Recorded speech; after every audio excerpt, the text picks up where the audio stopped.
हर महीना वैन के 800 रुपए बचाने के लिए हम लोगों ने साइकिल से स्कूल जाना चालू कर दिया था। ये हो गई। 4 लौंडे थरथराती ठंड में साइकिल से स्कूल जाते हैं, ब्लेजर, टोपा, मफलर बांध बुंदा के। एक तो ये ब्लेजर बहुत अजीब था हमारे स्कूल का। 2 जेब थी हमारे ब्लेजर में और 2 ही अंदर की साइड थी। हमारे स्कूल वालों को लगा कि बाहर जेब का क्या ही यूज हो सकता है, इसलिए उन लोगों ने बाहर जेब ही नहीं दी। क्या करूं मैं इस जेब का? ठंडी लग रही है तो हाथ अंदर वाली जेब में ही डाल के चलना पड़ता था। कोनी से साइकिल चला के आते थे हम लोग स्कूल। सबको ऐसा लगता था कि हम लोग अपाहिज हैं।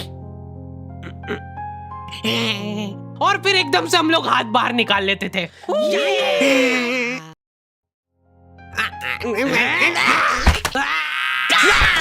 मजाक बना के रख दिया डिसेबिलिटी को।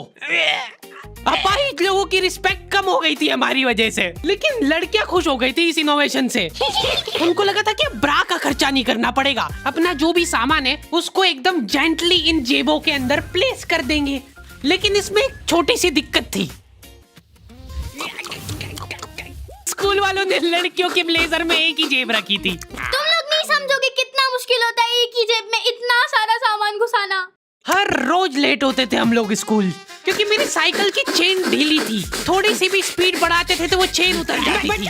लेकिन पापा ने मेरे को प्रॉपर ट्रेनिंग दे रखी थी चेन चढ़ाने की। एक जना ऐसे खींचेगा टायर, उतने में अपने को पानी से फटाफट कस देना है। ये हो गई टाइट। बैग में पाना पेचकस रख के लाना पड़ता था मेरे को स्कूल, कि कभी भी रास्ते में चेन उतर सकती है। इमेजिन करो एक बार कि तुम चुपचाप वैन में बैठ के जा रहे हो, बीच सड़क में 4 लौंडे साइकिल पलटा के ये फटाफट क्लास में बैठे हुए मेरे को डर बना रहता था कि कोई गलती से मेरा बैग चेक नहीं कर ले। तो आज हम लोग पढ़ेंगे टेंस। सबसे घटिया, वाहियात, नीच टॉपिक लगता था मेरे को टेंस। पास्ट, प्रेजेंट और फ्यूचर तक बात ठीक थी। प्रेजेंट कंटिन्यूअस टेंस क्या होता है? सिंपल पास्ट, पास्ट कंटिन्यूअस, मतलब वो बीत चुका है पर चल भी रहा है। क्या है ये? कितना भी समझ लो इस टॉपिक को, एग्जाम में जाके तुमको अंदाजे से ही सेंटेंस चूज करना पड़ेंगे कि ये सुनने में अच्छा लग रहा है तो यही होगा सही। एग्जाम में इन्विजिलेटर हमको क्वेश्चन पेपर पे कुछ नहीं लिखने देता था। इनको ऐसा लगता था कि हम लोग क्वेश्चन पेपर पे आंसर लिख लिख के चीटिंग करेंगे। लेकिन हमारी क्लास के बच्चे एडवांस हो गए थे, ये पूरी की पूरी आंसर शीट एक्सचेंज कर लेते थे कि तू लिख के दे, को आता है तो। बोर्ड एग्जाम थी यार हमारी, और हमारे स्कूल वाले बोर्ड एग्जाम को बहुत सीरियसली लेते थे। अलकायदा टाइप ट्रेनिंग मिली थी हम लोगों को। एग्जाम देते हुए कहीं से भी बॉम्ब गिर सकता है, लेकिन तुम्हारे हाथ नहीं रुकना चाहिए, चाहे तुमको क्वेश्चन आता हो या ना, कुछ न कुछ लिख के ही आना है। हमारा एक ही मकसद होना चाहिए, आंसर शीट भरना। नहीं आए तो अभी कुछ भी लिख के आ जाओ। मेरे को ये नहीं समझ आता कि मैं कुछ भी कैसे लिख के आ जाऊं, मेरे को आता ही नहीं है, क्या लिखूं मैं? एक तो हमको इतना डरा धमका के भेजा गया था ना सेंटर पे, मैं नर्वसनेस में जाके अपना नाम भूल गया वहां पे। इन्विजिलेटर ने नाम पूछा, मैं सोच रहा हूँ क्या हो सकता है। बेटा नाम तुम्हारा। 2 मिनट। हाँ हेलो मम्मी, मेरा नाम क्या है? बोर्ड एग्जाम के नाम पे इतना डरा दिया था ना स्कूल वालों ने हमको, अच्छों का मुंह निकल जाता है टट्टी के साथ मिक्स होके। तुम लोगों का एक सेंटर आएगा जिसके चारों तरफ सैनिक तैनात रहेंगे। बिना एडमिट कार्ड के वहाँ पे आसपास भी भटकते हुए मत दिख जाना, जिंदा जला देंगे वो लोग। और अगर चीटिंग करते हुए पकड़ा गए तो ना तो तुम हमको जानते हो ना हम तुमको जानते हैं। हम लोग एग्जाम वाले दिन सेंटर पहुंचे तो बच्चों से ज्यादा सिक्योरिटी थी वहाँ पे। आज तक इतनी सिक्योरिटी मैंने एयरपोर्ट पे भी नहीं देखी थी। आर्मी वगैरह खड़ी थी वहाँ पे टैंक लेके। वो सिक्योरिटी वाले एक एक रबड़ का रैपर निकाल के देख रहे थे कि उसके पीछे तो नहीं लिख के लाया कुछ। क्या लिख लूंगा मैं इतनी सी जगह में? लिख भी लिया तो मेरे को ही समझ नहीं आएगा कि क्या लिखा है। कुछ चीजों का मेरे को लॉजिक ही समझ नहीं आया था कि तुम नंबर वाली घड़ी पहन के नहीं जा सकते हो, पहनना है तो कांटे वाली पहनो। उनको शायद शक हो गया था कि ये सारे लोग एक साथ कोऑर्डिनेशन करके बम नहीं फोड़ दे। उधर एक बच्चे की घड़ी का अलार्म बज गया और वो बजता भी बॉम्ब के टाइमर जैसा है। अलकायदा जिंदाबाद। जिस पाउच में तुम सामान ला रहे हो वो भी ट्रांसपेरेंट होना चाहिए। मेरे बैग में से इनको पाने पेचकस मिले थे, क्या जवाब दूं मैं इसका कि क्या यूज में आते हैं ये? उनको वहाँ पे डेमो करके बताना पड़ा कि ये यूज में आता है ये सब आइटम। फिर बाकी बच्चों ने भी कंफर्म करा कि हाँ देखा तो है हमने इनको रास्ते में ये हरकत करते हुए। ये सब देख के उन्होंने मेरे पाने पेचकस तो हाथों हाथ नाली में फेंक दिए थे। हमारे एक साथी की जेब में से ड्रग्स बरामद हो गए थे। अरे ड्रग्स नहीं है, ये इनहेलर है। इसको ऐसे सूंघते हैं, नाक बंद होती है तो नाक खोलने के बाद भी अगर तुम इनहेलर को पूरी ताकत से सूंघते हो, आंखें दिमाग में ठंडक हो जाएगी तुम्हारे।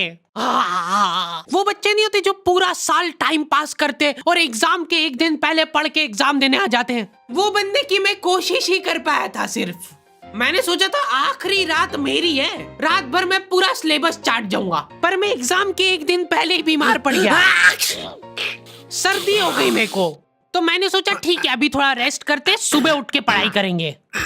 नाक बंद हो गई भाई, नींद ही नहीं आ रही है। फिर पापा आके मेरे को ट्रिक बताते हैं कि अगर राइट वाली नाक बंद हो रही है ना तो लेफ्ट साइड करवट करके सो जा, फिर गहरी सांस ले, तो ये जो है ना राइट वाली खुल जाएगी और लेफ्ट वाली बंद हो जाएगी। फिर लेफ्ट वाली अगर खोलना है तो राइट साइड करवट करके सो जा। पूरी रात करवटें बदलता रह गया मैं। सुबह रास्ते में जाते जाते पढ़ रहा हूँ मैं, क्योंकि बाकी बच्चे भी यही कर रहे थे।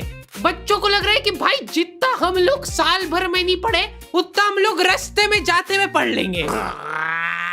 रास्ते में ऐसे कॉपियां लेके घूम रहे जैसे इनसे ज्यादा पढ़ाकू कोई हो ही ना। सुबह हम सब लोग सेंटर लेट पहुंचे क्योंकि साइकिल की चेन उतर गई थी, तो रास्ते में वो कर रहे थे।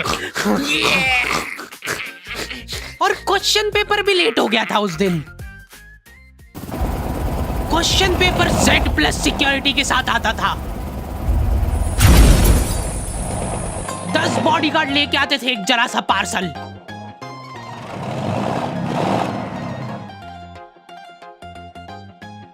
और फिर देने के बाद बोलते थे ये असली पार्सल नहीं है। असली नहीं है तो जोर से भी बोल सकते हो, ये असली पार्सल नहीं है।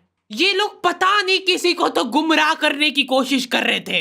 इनको डाउट था कि इतनी सिक्योरिटी के बाद भी कोई पेपर चोरी कर लेगा, तो ये लोग इतनी सिक्योरिटी में नकली पेपर लेके आए। असली पेपर तो एक और बॉडीगार्ड नाले में तैरता हुआ लेके आ रहा है। ये पाने पेचकस किसने डाले नाली में? ये लो। मजाक कर रहे थे हम तो, यही है असली क्वेश्चन पेपर। जाओ बांट दो फटाफट।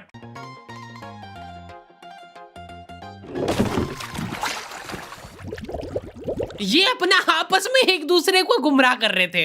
एक बार बस सोच के देखो कि ये सारी हरकतों के बाद भी अगर पेपर लीक हो गया। सोचो एक आदमी टेलीग्राम पे क्वेश्चन पेपर बेचने लग गया था, वो भी एग्जाम के महीने भर पहले से। तब तक क्वेश्चन पेपर बना भी नहीं था। तो अब जो आदमी हमारा क्वेश्चन पेपर सेट करने बैठा, उसने सोचा कि उसका काम इजी हो सकता है, क्यों ना थोड़ा सा स्मार्ट वर्क कर लिया जाए। उसी ने सबसे पहले वो फेक क्वेश्चन पेपर खरीदे और वैसे के वैसे चेप दिए। जिसने पेपर लीक करा था वो खुद सोच में पड़ गया कि ये कैसे हो गया। एग्जाम खत्म होने के बाद इन्विजिलेटर को बहुत मजा आता भाई कॉपियां छीनने में। एक सेकंड भी किसी को ज्यादा नहीं मिलना चाहिए। बस एक बार टाइम ओवर होने के बाद कैसे लिखा तूने? एक बच्चे ने खुद से कॉपी दे दी तो इनको डिसरिस्पेक्टफुल महसूस हो गया था। उसको वापस से कॉपी दे दी कि लिख ले थोड़ी देर और। जैसे ही लिखने लगा वापस छीन ली। ओके, तो दी एंड हो चुका है। पिछली बार मैंने तुम लोगों को 2.5 लाख लाइक का एम दिया था, जो कि तुम लोगों ने बहुत आसानी से कर दिए थे। तो इस बार एम रखते हैं 3.5 लाख लाइक्स का। जैसे ही तुम लोग 3.5 लाख लाइक का एम कंप्लीट करोगे, अगला एपिसोड में सीधा अपलोड कर दूंगा। मिलते हैं नेक्स्ट वीडियो में।